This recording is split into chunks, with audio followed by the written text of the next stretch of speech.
হেডের সেঞ্চুরির উপর ভর করে প্রথম ওয়ানডে জয় পেল অজিরা।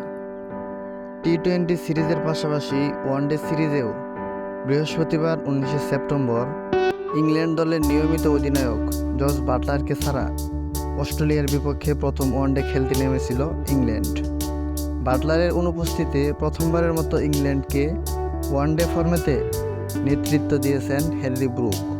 তবে অধিনায়ক হিসেবে শুরুটা খুব ভালো হয়নি ব্রুকের। অস্ট্রেলিয়ার বিপক্ষে হার দিয়ে অধিনায়কত্বের যাত্রা শুরু হয়েছে এই ইংলিশ ব্যাটারের। প্রথম ওয়ানডেতে টসে জিতে ব্যাটিংয়ের সিদ্ধান্ত নিয়েছিল হ্যারি ব্রুক।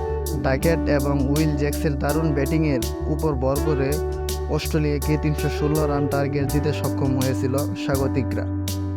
316 রান তাড়া করতে নেমে দলীয় 20 রানে প্যাভিলিয়নে ফিরে যান অস্ট্রেলিয়ার অধিনায়ক মিচেল মার্শ।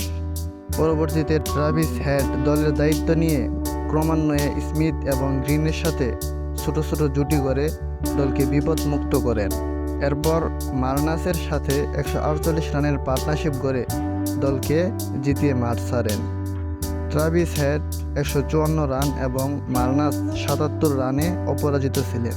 সম্প্রতি ব্যাট হাতে ট্রাভিসের সময়টা খুব ভালো যাচ্ছে। বৃহস্পতিবার 19 সেপ্টেম্বর ইংল্যান্ডের বিপক্ষে প্রথম ওয়ানডেতে এই ফরম্যাটে নিজের ক্যারিয়ারের ষষ্ঠ সেঞ্চুরি তুলে নিয়েছেন এই অজি ব্যাটসম্যান। 154 রানের এই ইনিংসটি ওয়ানডে তার ব্যক্তিগত সর্বোচ্চ রান। ওয়ানডেতে ইংল্যান্ডের বিপক্ষে এটি তার দ্বিতীয় শতক ছিল।